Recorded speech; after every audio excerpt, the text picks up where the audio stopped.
Shalom, jemaat Tuhan dimanapun kita berada. Selamat hari Minggu dan selamat memasuki Minggu Prapaskah yang kelima. Pemberitaan firman Tuhan kita pada hari ini terambil dari Ibrani 5 ayat yang kelima sampai dengan ke-10. Ibrani 5 ayat yang kelima sampai dengan 10. Dengan judul perikop adalah Yesus sebagai Imam Besar. Begini firman Tuhan.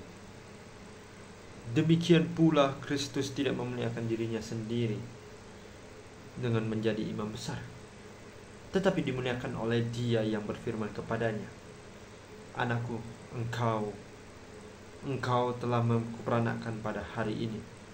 Sebagaimana firman-Nya dalam suatu nas lain, engkau adalah imam untuk selama-lamanya, menurut peraturan Melkisedek. Dalam hidupnya sebagai manusia, Ia telah mempersembahkan doa dan permohonan dengan ratap tangis dan keluhan kepada Dia yang sanggup menyelamatkannya dari maut, dan karena kesalehannya Ia telah didengarkan. Dan sekalipun Ia adalah anak, Ia telah belajar mandiri, telah belajar menjadi taat dari apa yang telah dideritanya. Dan sesudah Ia mencapai kesempurnaannya, Ia menjadi pokok keselamatan yang abadi bagi semua orang yang taat kepadanya. Dan Ia dipanggil menjadi imam besar oleh Allah menurut peraturan Melkisedek. Sejauh ini pemberitaan firman Tuhan, berbahagialah orang-orang yang mau mendengarkan dan mempraktekkan firman ini dalam kehidupannya sehari-hari. Hosiana. Firman Tuhan kita kali ini membahas tentang sambungan pada video saya yang sebelumnya, itu adalah tentang Yesus sebagai seorang pengantara. Pengantara di sini yang dimaksud adalah Yesus sebagai imam besar. Sesuai dengan judul imam tadi kan adalah, sesuai yang di judul perikop adalah Yesus sebagai imam besar. Oleh sebab itu, tema pada hari ini saya angkat adalah memilih jalan kemuliaan. Sekali lagi, memilih jalan kemuliaan. Sejatinya para manusia pasti memerlukan yang namanya pemulihan diri. Ketika kita sakit, ketika kita mengalami jatuh, ketika kita mengalami yang namanya penderitaan, pasti manusia tersebut memiliki niat untuk bagaimana caranya, mencari cara untuk memulihkan dirinya. Bagaimana sakit saya ini bisa sembuh, bisa segera kembali, agar saya bisa kembali menjalankan aktivitas saya sehari-hari. Tetapi di sini memilih jalan kemuliaan itu ada bukan masalah tentang sakit, tetapi di sini memilih jalan kemuliaan itu adalah berbicara tentang penderitaan. Yesus adalah seorang imam besar. Seperti yang dikatakan tadi di dalam ayat yang kelima kan ada yang di dalam tanda yang dikatakannya adalah demikian pula Kristus tidak memuliakan dirinya sendiri dengan menjadi imam besar, tetapi dimuliakan oleh Dia yang berfirman kepadanya, Anakku, engkau telah kuperanakan pada hari ini. Pada ayat yang kelima ini dijelaskan bahwasanya Yesus menjadi seorang imam besar itu tidak sombong diri. Kita lihat manusia sekarang ini, ketika dia kaya, ketika dia mengalami hal-hal yang berkecukupan, ya kan begitu, dia merasa seperti kayak, wah sombong, aku sudah kaya, aku tidak mau lagi memikirkan kepedulian orang-orang yang ada di sekitarku, lebih baik aku memikirkan diriku sendiri. Dia tidak memikirkan orang yang berkebutuhan khusus seperti disabilitas, orang yang memerlukan tempat tinggal dan sebagainya. Kalau ada orang seperti itu, memang banyak di dunia ini, khususnya di Indonesia ini sendiri. Rata-rata orang kaya itu tidak memperdulikan orang sekitarnya. Memang banyak di TikTok itu, seperti contohnya adalah salah satu konten kreator yang paling saya sukai dalam membagi kelebihannya sendiri itu adalah, mungkin ini real atau tidak nyatanya, tetapi saya sangat-sangat mengagumi beliau, itu bernama Willy Salim. Seorang anak muda yang dulunya itu dia hidup di perkampungan, serba kekurangan, dan sekarang dia viral Mungkin dulu-dulu sudah viral karena konten berbaginya kepada banyak orang, sehingga uangnya terus mengalir. Kan pertanyaan, banyak orang banyak bertanya, uangnya kok nggak habis-habis, uangnya kok nggak habis-habis, pasti nyuri ya, pasti gini-gini. Apa tanggapan dari Wilson? Tanggapan dari Wilson, ini adalah hasil dari kerja keras saya sebagai seorang konten kreator, sebagai seorang tiktoker, youtuber dan sebagainya.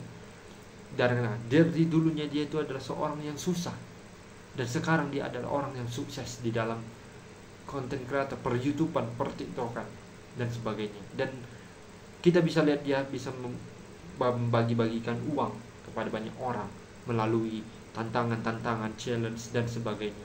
Mungkin masih banyak orang seperti yang ada di dalam seperti Willy Sam ini, tapi tidak bisa menyebutkan satu-satu, tetapi paling tersohor dalam diri saya, yang paling saya sukai adalah dari Willy Sam ini sendiri, Wah Imo dan banyak sebagainya. Nah, terkadang orang yang kaya ini tidak mau bagaimana dia bisa memulihkan, bagaimana dia bisa mencari cara supaya dia ketika dia nantinya jatuh, dia tidak mau mencari cara untuk memulihkan keadaan, tetapi dia langsung ya apa adanya begitu. Mari kita belajar seperti Tuhan Yesus kita sendiri. Tuhan kita Yesus sendiri itu adalah orang-orang yang benar mengalami yang namanya Tuhan, yang mengalami penderitaan yang sesungguhnya. Maukah dirimu, maukah diri kalian menjadi seorang Yesus yang selalu menderita untuk dosa-dosa manusia? Kalau tidak mau Yesus menderita, jangan lakukan dosa. Jangan lakukan yang namanya kejahatan kepada banyak orang. Lakukanlah yang terbaik kepada banyak orang. Lakukanlah apa yang menjadi tugas kewajiban kita sebagai manusia diciptakan oleh Tuhan. Karena sesungguhnya Tuhan menciptakan kita untuk memuliakan namanya, memberikan kabar baik kepada banyak orang, dan juga mengasihi banyak orang yang ada di sekitar kita. Dan sebab itulah imam hanya salah satu yang paling besar adalah Tuhan kita sendiri. Menurut peraturan Melkisedek, Tuhan itu adalah imam yang paling besar di dunia ini, dan tidak ada imam yang paling tergantikan dibanding Tuhan. Bisa saja banyak orang-orang yang meledeki Yesus, menghina Yesus, tetapi status jabatan Yesus sebagai imam besar itu tidak bisa akan hilang. Saudara-saudara sekalian, kalau ada yang berani mengubah status Yesus sebagai imam besar, berarti Anda adalah salah satunya orang yang benar-benar tidak mau mengasihi Yesus sebagai Allah Sang Juru Selamatmu. Berbicara tentang memulihkan, apakah Anda sebagai orang yang mengalami penderitaan, apakah Anda memilih jalan memulihkan atau justru merosot ke bawah untuk mengalami penderitaan yang lebih lama, lebih hebat? It's about you, your choice. It's choice about you. Jadi semua apa yang ada pilihan itu tergantung dari pilihanmu itu sendiri. Jadi jangan tergantung pada orang lain, tetapi I have choice to choose ke jalan yang kemuliaan. Jadi the truth way, the truth road, jalan kebenaran, jalan keselamatan itu kalau kita ikuti pasti akan memulihkan keadaan kita yang dari penderitaan menjadi sempurna kembali oleh karena nama Tuhan itu sendiri. Kita lanjut lagi pada ayat yang dikatakan 7, ayat yang ke-7. Dikatakan bahwasanya dalam hidupnya sebagai manusia ia telah mempersembahkan doa dan permohonan dengan ratap tangis dan keluhan kepada Dia yang sanggup menyelamatkannya dari maut, dan karena kesalahannya ia telah didengarkan. Dalam ayat yang ke-7 ini dijelaskan bahwasanya adalah Tuhan kita mempersembahkan dirinya untuk disalibkan demi menebus dosa-dosa kita. Persembahan yang hidup, persembahan korban syukur yang kita berikan melalui persembahan ketika kita melakukan yang namanya persembahan syukur, ucapan syukur di gereja, memberikan persepuluhan dan sebagainya, itu adalah persembahan korban syukur dari kita. Tetapi persembahan korban syukur yang paling berkuasa dan paling hina itu adalah berasal dari Tuhan itu sendiri. Ketika Tuhan akan disalibkan, dihina, dicaci maki dan ditindas, bahkan dicambuk oleh menebus dosa-dosa manusia itu sendiri. Melalui Kenapa di ayat 7 dikatakan bahwasanya dalam hidupnya, sekali lagi, dalam hidupnya sebagai manusia, ia telah mempersembahkan doa dan permohonan dengan ratap tangis. Ketika kita tahu bahwasanya Tuhan berdoa dengan menangis di taman Getsemani, Tuhan berdoa sendirian di taman tersebut. Tuhan tidak memanggil murid-muridnya untuk supaya bersama-sama dengan berdoa bersama dengan Tuhan. Tetapi Tuhan membiarkan mereka tertidur dan Tuhan berdoa sendiri kepada Allah Bapa. Karena Allah Bapa tahu, Tuhan tahu bahwasanya sebentar lagi dia akan ditangkap. Dan masa-masa penderitaan Tuhan kita resapi dari minggu pertama sampai sudah minggu kelima Prapaskah ini. Tuhan sudah mempersembahkan dirinya begitu luar biasa kepada hidup manusia itu sendiri, manusia kita sendiri. Dan terkhusus juga bagaimana kita meresapi penderitaan Yesus yang Yesus alami ini menjadi manfaat, menjadi berkat bagi kita sendiri. Menjadi pertanyaan dalam hidup kita, apakah sesungguhnya penderitaan Tuhan itu selamanya terjadi? Tidak. Penderitaan Yesus itu hanya terjadi ketika Yesus mengalami yang namanya dicaci maki, ditindas, diludahi dan sebagainya. Itu terjadi di saat masa-masa Prapaskah, masa-masa penderitaan, Jumat Agung, Sabtu Pengharapan, dan juga Kamis Putih. Kamis Putih diperingatkan sebagai hari di mana Yesus sudah ditangkap, sudah diadili, dan kita harus menerima yang namanya nantinya ketika nanti Kamis Putih itu akan dilaksanakan, kita akan menerima pembasuhan kaki, karena Tuhan akan membasuh kaki-kaki muridnya sebelum ditangkap. Kemudian Jumat Agung, Tuhan Yesus mengalami kematian. Tuhan Yesus diadili dulu baru kematian. Sabtu Pengharapan,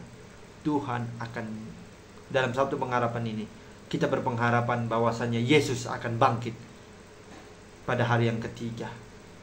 Seperti yang dikatakannya kepada Maria dan teman-teman dan kepada orang-orang Yahudi lainnya. Aku akan bangkit pada hari yang ketiga. Kemudian di hari Minggu, hari Paskah, hari kemenangan Tuhan akan terwujud. Dan jalan kemuliaan Tuhan pasti akan terjadi. Lanjut lagi pada ayat yang ke-8 sampai dengan yang ke-10 dikatakan bahwasanya adalah, secara singkatnya dikatakan, ia adalah anak dan ia mencapai kesempurnaannya dan ia dipanggil menjadi imam besar oleh Allah. Itu adalah gabungan dari ketiga kata dari 3 ayat tersebut. Yang pertama tadi, ia adalah anak di ayat 8. Yang kedua, ia mencapai kesempurnaannya di ayat ke-9. Dan ia dipanggil menjadi imam besar oleh Allah di ayat ke-10. Dari 3 kata-kata ini, keselamatan Tuhan itu pasti akan terjadi. Tuhan telah menjadi imam besar atas perintah dari Allah itu sendiri, sesuai dengan peraturan Melkisedek tersebut. Dan Tuhan belajar bahwasanya dia belajar menjadi mandiri yang taat akan Bapanya sendiri, sehingga manusia hanya tinggal menerima, bukan hanya menerima, tetapi mempelajari, mempraktekkan apa yang telah dikatakan oleh Yesus kepada banyak murid-muridnya, kepada ke-12 muridnya, dan diturunkan kepada manusia untuk dijalankan dalam kehidupan kita sehari-hari. Pada intinya, dalam pemberitaan firman Tuhan kita pada hari ini, saya mengajak kepada kita semua untuk memilih jalan kemuliaan. Penderitaan yang kita alami, penderitaan yang Tuhan alami, pasti akan menghasilkan jalan atau menghasilkan berkat lewat penderitaan yang Tuhan alami. Tuhan tidak akan pernah meninggalkan kita. Sekalipun dia menderita, sekalipun dia mengalami tersiksa, Tuhan tidak pernah akan meninggalkan kita. Tuhan ada di dalam diri kita. Jangan takut kalau Anda sendiri. Jangan takut kalau kamu sendiri. Percayalah, you trust your God, you will be safe. Sekali lagi yang pernah saya katakan adalah, you will be to believe in God, you will be safe. Meskipun Tuhan itu mati, Tuhan itu tidak mati dalam hati kita. Tuhan itu tetap ada di dalam diri kita sendiri. Tuhan itu ada di dalam hidup saudara sekalian. Untuk itu, mari kita memupukkan tekad, memupukkan tali persaudaraan, tali keselamatan untuk percaya bahwasanya dalam memaknai masa-masa penderitaan Yesus saat ini, kita harus mengalami yang namanya pemulihan yang datang daripada Tuhan. Kasih daripada Tuhan akan menyelamatkan saudara dan saya juga begitu. Kasih yang daripada Tuhan akan menimbulkan, akan memperoleh berkat yang datang untuk menyelamatkan kita semua. Demikianlah pemberitaan firman Tuhan sejauh ini. Mari sama-sama kita memaknai, merefleksikan masa-masa penderitaan Yesus Kristus sebelum Yesus disalibkan dan mengalami penderitaan. Penderitaan yang dialami Yesus menjadi berkat untuk kita, supaya kita memilih jalan kemuliaan kepada Tuhan itu sendiri. Dan kita percaya bahwasanya hanya Tuhanlah satu-satunya imam besar untuk selama-lamanya sebagai pengantara manusia. Demikian pemberitaan firman Tuhan.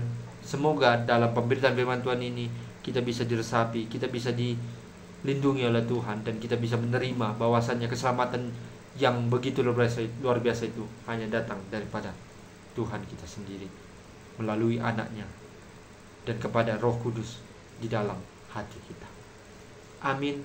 Tuhan Yesus memberkati.